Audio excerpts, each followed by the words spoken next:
I began to feel that, as an adult, I had lost something important that had, for all my outward disadvantages, enriched me as a kid. A single phrase kept returning to my mind: "By their fruits ye shall know them."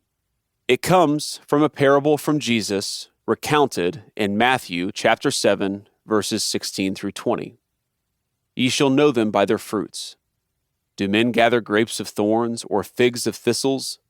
Even so, every good tree bringeth forth good fruit, but a corrupt tree bringeth forth evil fruit. A good tree cannot bring forth evil fruit, neither can a corrupt tree bring forth good fruit. Every tree that bringeth not forth good fruit is hewn down, and cast into the fire. Wherefore by their fruits ye shall know them." What I saw around me, and what started my journey back to my faith, was that Christianity bore the best fruit.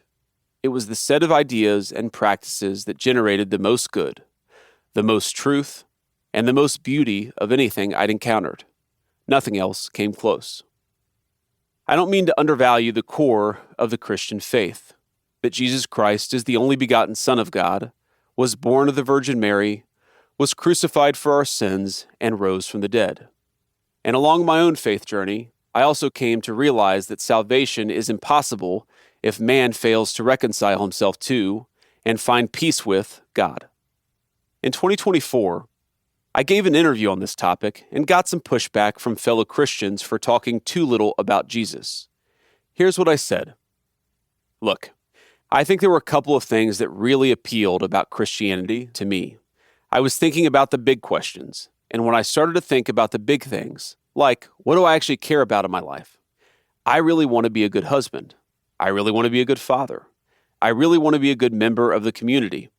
I wanted to be a virtuous human being, in other words. That was sort of the thing that I kept on coming back to, was how to be virtuous.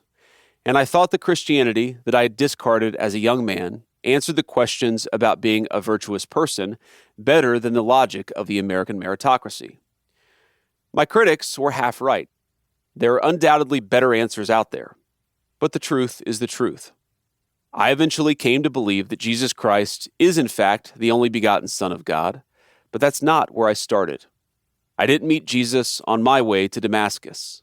I didn't see him cure a blind man, but I did witness faint echoes of his teachings refracted in the world around me.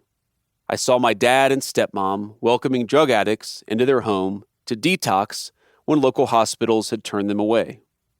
I saw grandmothers taking care of their grandkids with divinely inspired patience. I saw normal people who, unconcerned with whether they'd ever be rich or powerful, were more content and less restless than friends in my Ivy League circles. I looked into my son's big brown eyes and realized he didn't need me to be rich or powerful. He just needed me to be a good dad.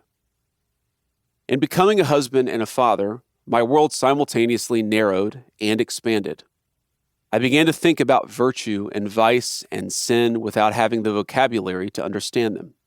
And I began to see that the fruits I had reaped since discarding my faith were rotten. I had become, without realizing it, a striver, so focused on winning the game of life that I had neglected the deeper truths. Despite the material comforts of the life I'd built, my own shortcomings, my own sins, weighed on me as never before. It was a surprise in some respects, but it shouldn't have been. Across my life, it was often the people of faith, the people I had once derided as simpletons, who seemed to have their act together. They weren't chasing credentials, they didn't care which college anyone went to, but they had something I didn't. Their trees were bearing much better fruit. Around this time, a friend who happened to be a priest wrote me a thoughtful email in which he shared the idea of a true witness.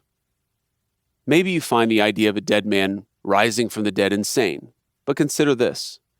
If you believe the church's teachings on virtue and sin, if you think Christians, however imperfectly, are on the right path, if you think the moral teachings of Jesus are both profound and true, then consider that all these people are right about the divinity of Christ. The church doesn't ask you to accept everything uncritically. It will accept faith the size of a mustard seed. But you must consider that a true witness won't lead you astray. This book is To keep listening to this audiobook for free, click the link in the description. It will take you to a free Audible trial where you can listen to this and many other books for free for 30 days.